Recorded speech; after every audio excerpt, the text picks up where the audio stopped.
San Diego Superchargers, San Diego Chargers, San Diego Superchargers, San Diego Chargers, charge. They're moving away. They're going on to LA. The time has come to be sad that we lost the team. Thunderbolts and lightning are gone from San Diego. And now I don't know what to do with myself anymore. San Diego Superchargers. Fuck!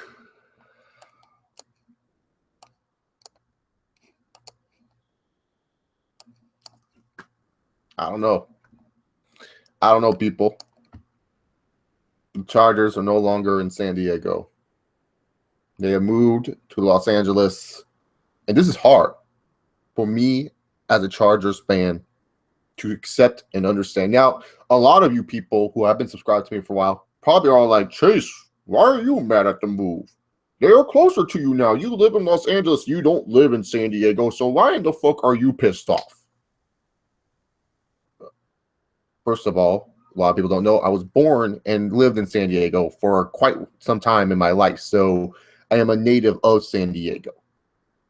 Second of all, I fell in love with the team because of the city of San Diego being one of my favorite cities in the world. San Diego is an escape place. You know, sometimes I don't like always being here in Los Angeles. You think that I always want to be here? No. It's nice when I get tickets to a Chargers game and I get to travel out to beautiful San Diego Chargers. I get to go to San Diego. You can make a day out of it. If you take your friends to go see the game, you can have a fun little day in San Diego. It's fun. San Diego's fun. Yeah, LA's great. Cool. Yeah, whatever. But it was fun going to San Diego. It was nice going to freaking San Diego. It was nice being able to go to that great city. And I can tell you this, I'm not going to any Padres game soon. I'm not a Padres fan whatsoever. Fly to W. So there's no way in blue hell that I am going to be moving to San Diego anytime soon. The only way I would move to San Diego is if, the Chargers were still there. But guess what? They're not. They're now here in Los Angeles with their ghetto Dodgers logo. If you guys have not even seen this logo, it's the most ridiculous scene I've ever seen.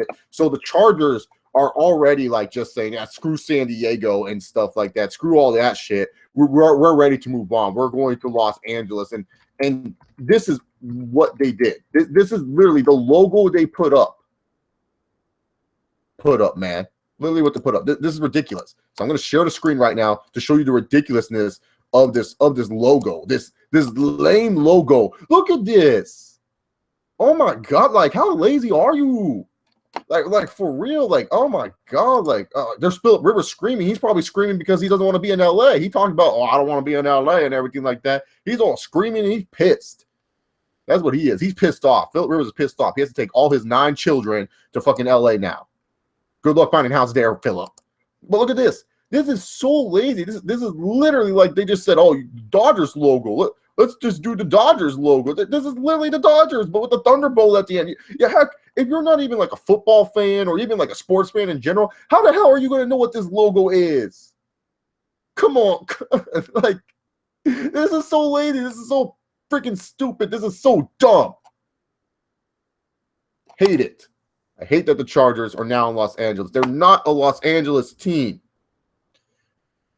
Like, why? Los Angeles, when it comes to football, is a terrible sports market. I don't care what anyone freaking tries to tell you. They are not loyal fans here in Los Angeles. The only loyal Los Angeles fans that I know of are Laker fans, and these guys are delusional as hell. They always think the Lakers are going to win the championship every single freaking year. But when it comes to SC football, once SC declined a little bit, no one's really talking about them. And unless you went to UCLA or SC, that's the only way you give a fuck about those two schools when it comes to football.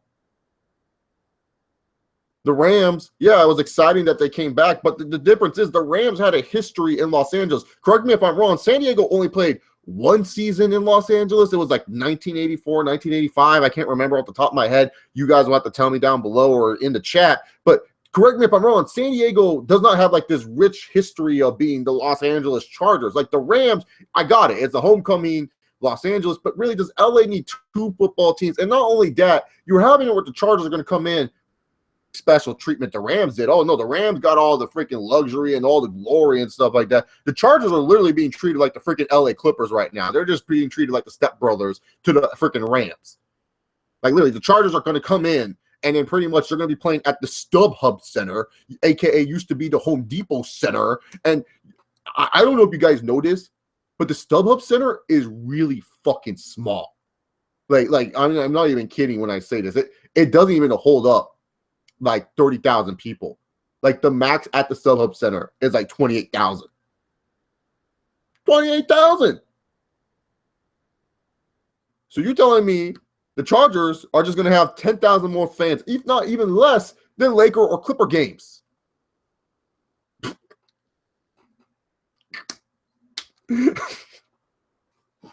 Fuck off.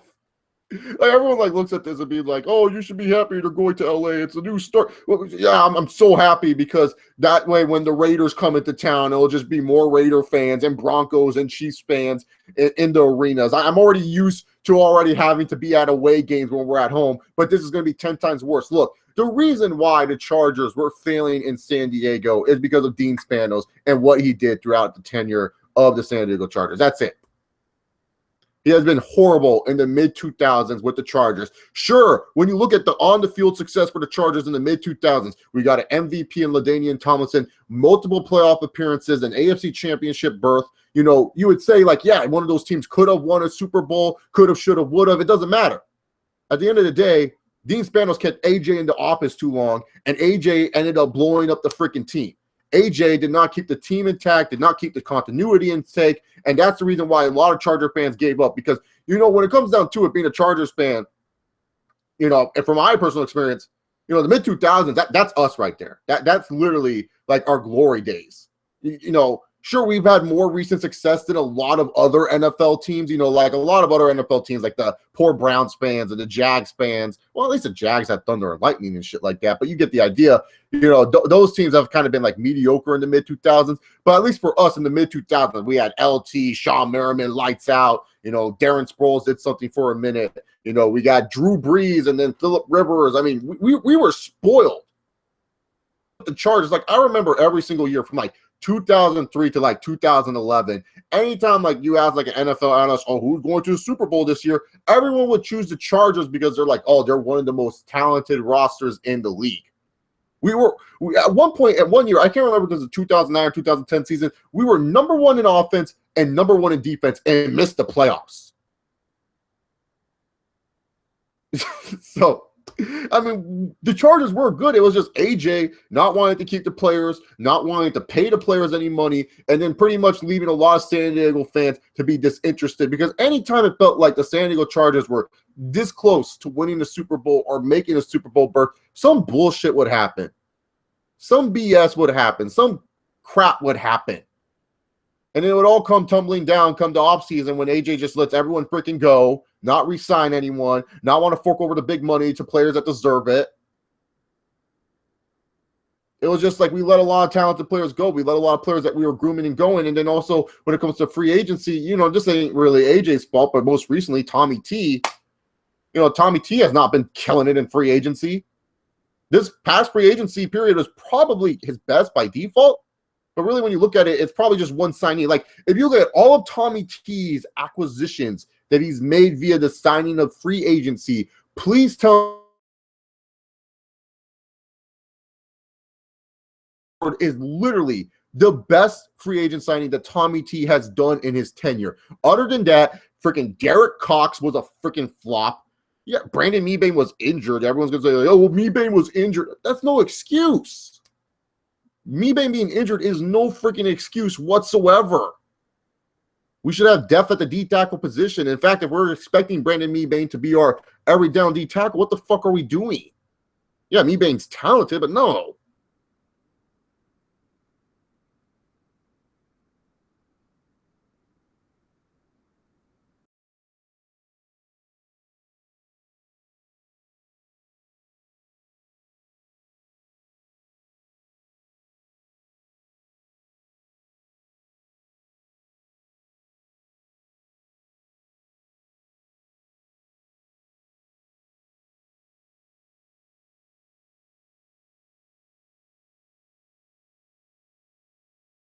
my camera not working so no one can see my face? Is that what's going on? Because I see it on the stream.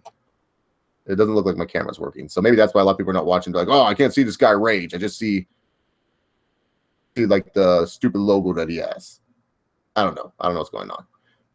But yeah, so when it comes down to it, when you look at it, the Chargers, really, to be honest, they haven't been run pretty well, and especially for a California sports team. Like, people don't understand. I know, living in California, I know for a fact, when it comes to being a team in California, team there, you have to deliver year in and year out. If you're not delivering year in and year out, guess what?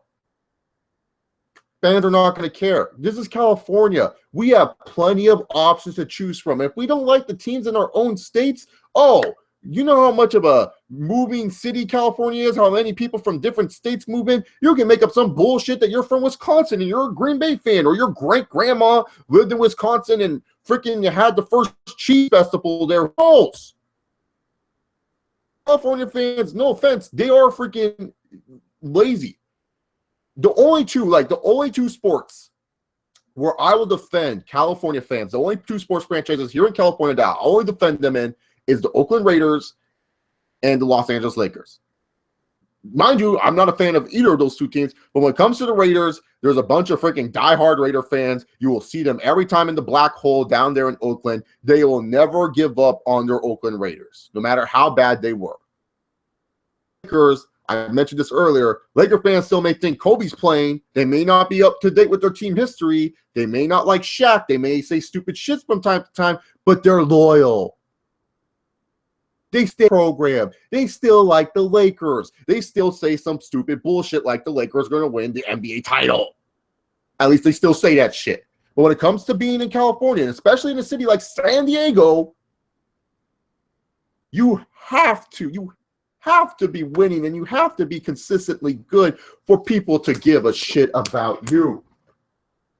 You can't have it where you're not that level in California. Californians, I'm telling you right now, like I said, they're the most fickle sports fans ever. They will give up on their team faster than anything else. Any other teams for you to like, there's many other bullshits for you to like, you know? When it comes down to it, there's many other things that you can like in California. So yeah, that's what I'm saying. When it comes down to it, California is just not that strong when it comes to following sports teams. And when you look at the Chargers through the recent history from going to like a perennial, Super Bowl contender per se, to make the playoff team, to just digressing slowly but surely year after year after year, it's hard to really want to support this team for so long. For me, I'm not a fair weather fan. Everyone likes to say like, oh, I jump on this bandwagon, I gave up on my team. I don't give up on my teams. Like, anyone, look, especially because I know with the title, the video, and maybe some people tuning in late to the stream and stuff like that, people might watch this via the archive, is that I still like my teams. I may be more cynical towards my teams, but it's not like a lot of my teams have given me hope. I'm not a fair weather fan. I'm not a bandwagon fan. Just because I like Alabama does not mean I'm a bandwagon fan. I was there when the three Mikes were running the helm, and we had a bunch of African-American quarterbacks trying to run around like they were Michael Vick back in Alabama. I was there before Nick Saban. Hell, Nick Saban's first season did not even give any hope. When Alabama signed Nick Saban, I think a lot of people were under this utter misconception, but I was under the conception that this guy, yes, he won a title at LSU, but guess what? He failed in the NFL. He was considered one of the worst coaches. What makes me positive for anything for the Alabama Crimson Tide? Look at that. He's done something for them. But you get the idea. I'm not a bandwagon fan when it comes down to it. I've been there for all the hard times that the Alabama Crimson Tide have been dealing with. Same with the Chicago Cubs. Been there for the hard times. Sammy Sosa is my favorite Cub of all time. The Minnesota Timberwolves. I don't even need to go in. I love my Timberwolves and how much I've suffered throughout the fucking years.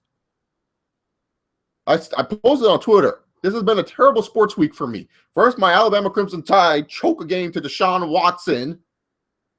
And I had to deal with all these people who know I'm an Alabama fan because Alabama's the New York Yankees of college football. So I had to deal with all these fucking tweets, all these fucking texts, all these fucking messages. Even my work was trolling me when Alabama lost. And then afterwards, yeah, the Cubs won. Cool. Let's see if they keep that up. Baseball is so hard to keep up with nowadays when it comes down to like rosters and changes and stuff like that. I think the Cubs will be fine though. But the Timberwolves, like, God damn. Last time they made the playoffs is when I was in freaking elementary school. That ain't no joke. I was like, what, like 10 when they last made the playoffs in 2003, 2004? KG's MVP year? Just saying. They haven't made the playoffs since. I haven't been generally happy with the Timberwolves team since like 2011. Rubio, 2010-ish. Can't remember. I think it was a lot. Yeah, 2011 was Rubio's first season because he tore his ACL. Kobe ran into him, and I was super pissed off, and I hated Kobe for a minute. Ruined Rubio's career. Not gonna lie. Ruined Rubio's career. But yeah, man, it's like, really? Don't call me a fair weather fan. Don't call me no bandwagon fuck. I'm loyal to my teams. I'm going to still be a Chargers fan. It just sucks that they're no longer going to be in San Diego because when I look at these colors right here, see this shirt that I'm wearing? When I look at this right here, does this scream Los Angeles to you? No, this screams San Diego. This is San Diego's colors. This lightning bolt is for the Chargers. This powder blue matches the laid-back personality, matches the ocean that you see in San Diego. That's San Diego's colors right here. This ain't no Los Angeles colors. I don't know if we're going to rebrand. I don't know what they're going to do. But I hope they turn the ship. Because I'm telling them right now, in the NFL, the Chargers don't do shit. This was a terrible move. Because, yeah, the Chargers have some pieces. Phillip Rivers is getting older, though. Joey Bosa had a really good rookie season, but we'll have to wait and see if that's just a one-hit wonder or if he continues to improve because, yeah, you know, Joey Bosa had a good rookie season, but how many rookies have we known had really good rookie seasons and then fallen off? I don't think Bosa will. Bosa has definitely surprised the fuck out of me and everything like that for sure. I don't think he will, but, yeah. You know, Keenan Allen's an injury-prone guy. Jason Verrett hasn't been able to stay healthy at all. Any big-time building blocks for the Chargers. Got some free agents, too, that you have to worry about. Are you going to re-sign Monty Te'o, even though it would make no sense? There's a lot of things. And then not only that, a new head coach. You're going to have it where this head coach is going to come in. He's going to be the first coach ever under the LA Chargers name. And you're expecting this coach to not only handle a move to a new city. See, if the Chargers would have kept Mike McCoy, it would. I get McCoy did for the Chargers the past few years and everything like that, injuries and excuse aside and everything like that. At least it would make sense to keep Mike McCoy for one more year, so that way the team can handle the transition to a new city because at least they have a coach they know and can play for, and then you can scrap Mike McCoy in the midseason and promote, I don't know, Pagano as an interim. But now you're looking at a new coach. Will it be Rob Patricia? Will it be the Buffalo Bills interim coach? Who knows? Who cares at this moment in time? I want to know soon. But you're going to ask this coach to not only try to this team, but start winning for essentially a new team, a team that just is on the move. You're telling this coach to move with this team and try to get the boys in the back to support him.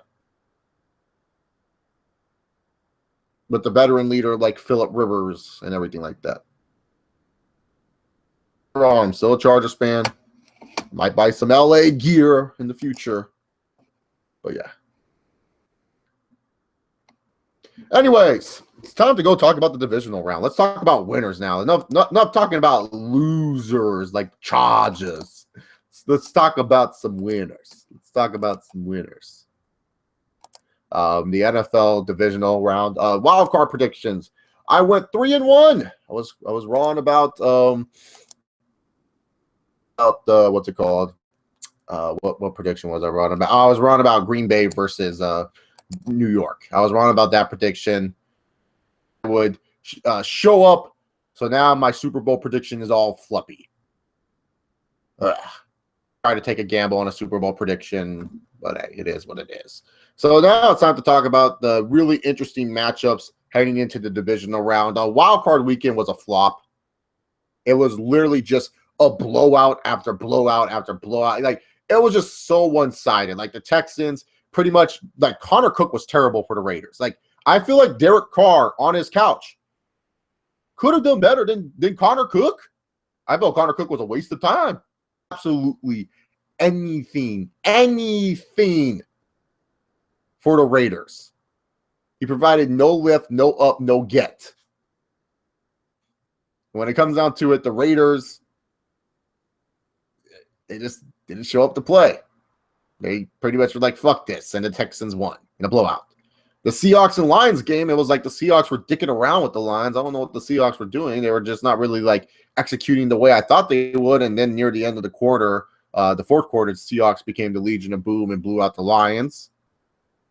The Steelers and Dolphins game was a massacre. Phil Simms, he actually said for the Steelers and Dolphins game, oh, if Matt Moore didn't fumble twice and have one interception, this game would have been a whole lot different.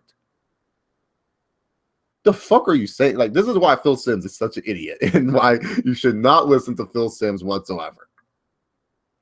Just ridiculous. And then afterwards, the Giants and Packers game was close for like the first half, and then afterwards, Aaron Rodgers was like and just destroyed the Giants. Now the divisional matchups that we have the Patriots on another bye week taking on the Texans. We have the Steelers in Kansas City, which looks like to be one of the better games of the weekend. Green Bay and Dallas, one of the more interesting games of the weekend.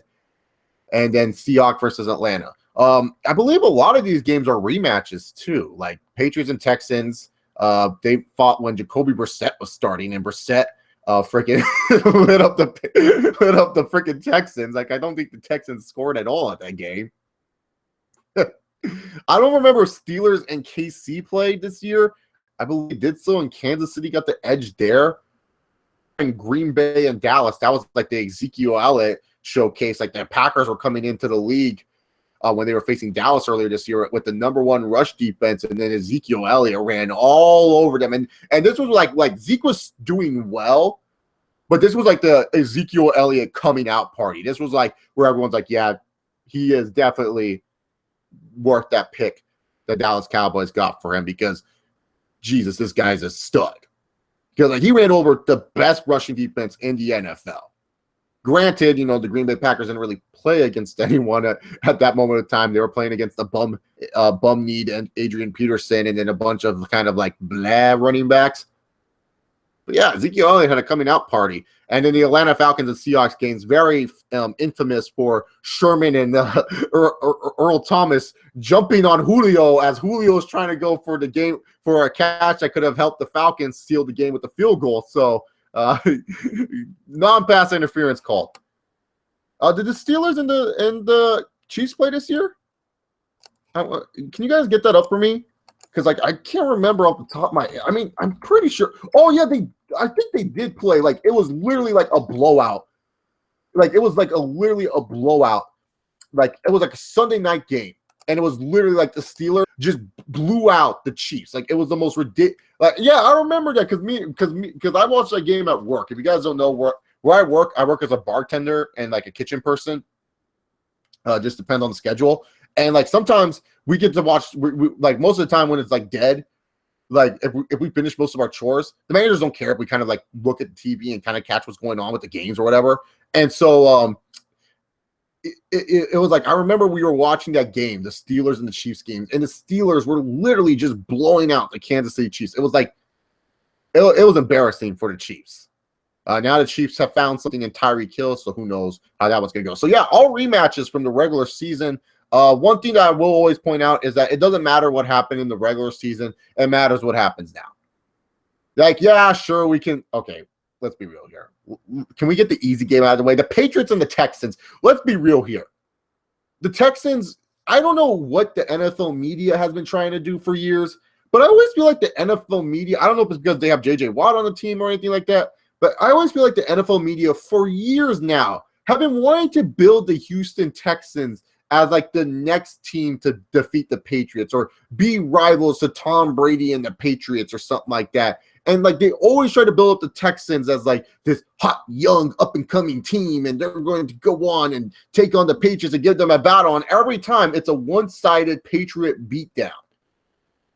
Like, I don't know if it's because Bill Belichick knows Bill O'Brien so well. It's literally never a competitive or close game. Like when Jacoby Brissett is lighting you, and Brissett's a pretty standard quarterback for sure, but he's no Tom Brady. So you're going to have it where like the Patriots are taking on the Texans, and it's like, you know it's going to be a blowout. You know this is not going to be a close game. You know that. It's just how it's going to be. It's going to be a blowout. Patriots are going to win this game easy. And then when you also look at the other games that we have here, the Green Bay versus Dallas game. This game is such an interesting game because you got to go with the hot hand in Aaron Rodgers, or you're just going to ride them, boys, Dallas Cowboys, the resurgence of the Cowboys. With rookie quarterback Dak Prescott and rookie running back Ezekiel Elliott, the great rookie combo with the best offensive line in the league, taking on one of the better defenses in the league in the Green Bay Packers. Now, if you beat Green Bay, they have to do what Dallas did, and that way, and run the football. See, the thing is, despite what anyone wants to say, everyone's just going to act good because he has the Dallas Cowboys offensive line bull fucking shit. Zeke is a beast in his own right. Ezekiel Elliott is a stud in his own right. 1,631 yards with that great offensive line. And technically, if you want to go based off Pro Football Focus's nerdiest stats, offensive line, and Mariota got sacked a bunch of times. So there you have it. I guess Dallas is no longer the best. They're second best, but they're not the best.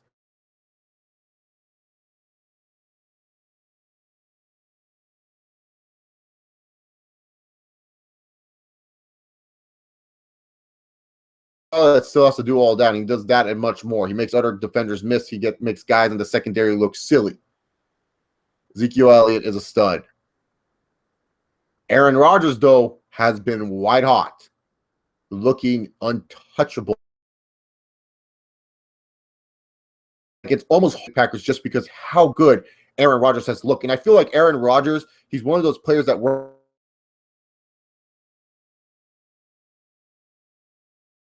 he's going in how hot he is. I feel like Aaron Rodgers kind of falls off a little bit when he does kind of get a bye week in there, because that way Aaron Rodgers kind of relaxes a little bit. The Packers defense starts to get a little, start to think they're going to be fine, and then that ultimately they either get lit up or they're in a close game where they lose. And I feel like Aaron Rodgers, he plays better, and especially now he feels like he is going to freaking he's in the whole run the table mode and everything like that. He feels like he's one of the best in the league, and he is right now the best in the league. So you have Aaron Rodgers taking on a Dallas Cowboys team that has been the best for a while, has looked very, very good. Yes, against lesser competition, but have looked very, very good, have beat this Packers team before. And not only that, are coming off a week of rest. Who knows if that week of rest will hurt or help their Dallas Cowboys? It doesn't matter. But ultimately, when I make my prediction for this game, and I look at this, which team I think is going to win, I kind of wish I could say the Cowboys in this situation, but it wouldn't be the NFL if the Cowboys didn't somehow fail in this situation, or if Dak didn't have a good game, and then all of a sudden we start talking more about Dak versus Tony debates. Just wouldn't be the NFL unless something weird happened to the Cowboys, or that the Cowboys didn't deliver the goods. Don't get me wrong. I like the Cowboys a lot more than I do the Green Bay Packers. But I do feel like right now Aaron Rodgers is untouchable. He is feeling it. And I feel like Aaron Rodgers is going to go on to the NFC Championship to take on whichever team I choose to win the other game for the NFC. So sorry, the Patriots destroying the Texans, and I had the Packers defeating whatever their fucking names are again, the Cowboys. Sorry, guys. My head is kind of just came back from school, so I'm just like, my brain's fried. Read a bunch of biology and shit like that. It's fun. So, yeah. And then afterwards, the other AFC game, the Chiefs versus the Steelers. Steelers are kind of like in the same boat that I'm talking about Aaron Rodgers, but besides Aaron Rodgers just being hot, as a whole as being hot. I mean, this was the first time that we got to see the three Bs, Bell, Brown, and Big Ben, pretty much, what's it called, being like the in the playoff game together.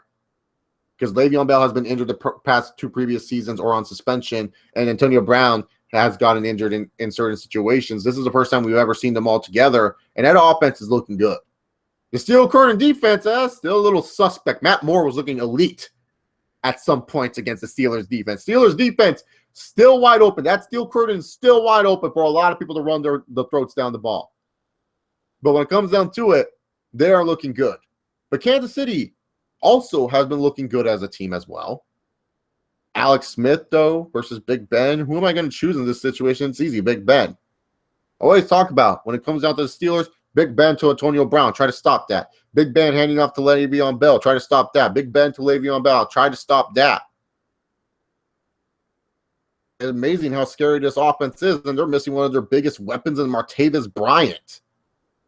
That dude's still suspended. This team right here, the Pittsburgh Steelers, I went with Aaron Rodgers because he's hot. But when I look at that whole Steelers offense, they're so hot. And I look at that Chiefs defense. It's like Eric Berry's a stud. We all know that. Marcus Peters is really fucking good. We all know that. Tamba Hali is still getting like 9 sacks a season. I don't know how this old man's doing it, but he is. Lamar Houston or Justin Houston. I can't remember which Houston y'all still have. So I think Lamar Houston went to the Bears and Justin Houston's still there. But one of the Houston boys, he's a stud too. But I just feel like the Chiefs, especially with the injury of Derek Johnson, who I felt was like an important piece to that Chiefs linebacking core, that's going to hurt them a little bit. I feel like Kansas City also on offense, how much are you going to rely on the Tyreek Hill gimmick plays? I'm just saying, how much are you going to be able to rely on Tyreek Hill to make those big plays? From Tyreek Hill this game. If Tyreek Hill is going to have a big play, it better be this fucking game out of anything. It's the only way you're going to win this game if Tyreek Hill at least gets one special team touchdown. I just feel like the Chiefs right now, even though I feel like they are a really good team, and I feel like if they were going against the Patriots, they would have a better chance against the Patriots than the Texans do.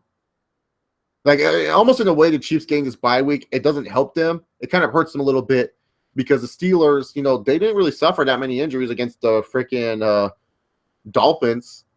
And not only that, pretty much like their offense is just looking untouchable. Looks like, hey, we need to rely on one player in Tyreek Hill. Yeah, what's his name? Macklin or Avant, whichever idiot that you have that's there. Jeremy Macklin's there and everything like that, but still. I don't know. I just feel like the Steelers are going to win over the Chiefs and we'll get Steelers versus the Patriots. Oh, how much the NFL media would love that. And then when it comes down to the NFC outer wild card matchup, I don't know why I said wild card. Divisional matchup, we have the Falcons taking on the Seahawks. Matty Ice is called Matty Ice for a reason. He is very clutch in the fourth quarter, but he can also choke and freeze up when you need him the most. If the Falcons want to win this game, and if Matt Ryan wants to maybe get some more MVP consideration from a lot of people, I know the MVP voting is already probably close, but if he wants a little bit more, maybe a little bit more hidden boats thrown in there, winning this game would be huge for him. In fact, I feel like the Falcons are a lot better off than the Seahawks. I still stand what I say about the Seattle Seahawks. Too injury prone. Their offensive line is trash, and you're going against this Falcons edge rushing duo that is really, really freaking good. I feel like Russell Wilson still doesn't have enough time in the pocket. I felt Detroit missed out on a lot of situations. I feel like Thomas Rawls is not going to be able to run the football as well as he did against the Falcons. And really, to be honest, when you look at the Falcons, I talk about the Steelers, they have the receiver, the quarterback, and the running back combination to be a hot offense. You look at the Falcons, they have the receiver and Julio Jones, who you could argue is better than Antonio Brown in a lot of ways, not just because he's bigger, but you can talk about how he's a better route runner, better hands, and everything like that. AB was dropping some balls against the Dolphins. I think I would see Julio dropping those balls. And then also you got Devonta Freeman. And then also Tevin Coleman backing him up. And you got Matt Ryan to, maybe step up this game. Falcons defense is a huge improvement. Keanu Neal. Remember when everyone was shitting on, even I was shitting on the Keanu Neal pick. Falcons fans were even pissed off they selected Keanu Neal. They're like, we don't need no safety. What you reach for a safety. And Keanu Neal's a stud. Doing really, really good for the Atlanta Falcons. Deion Jones, too, that rookie linebacker. Fast as hell.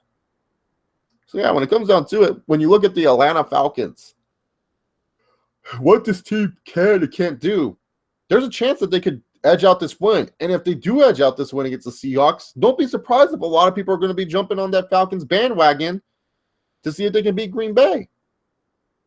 Because this team has a lot of tools and a lot of weapons to win this game against the Seattle Seahawks. In fact, I'm picking them to beat the Seahawks. This is probably one of the bigger upsets. I think a lot of people probably thought I was going to choose Seattle. I always choose Seattle in a lot of situations. But when it comes down to it, I just feel like the Seahawks, they beat a Lions team that was kind of on a tailspin near the end of the season. But this Falcons team, I think, is going to handle their business, and they're going to win this football game. And it'll be good for the fans if they see that.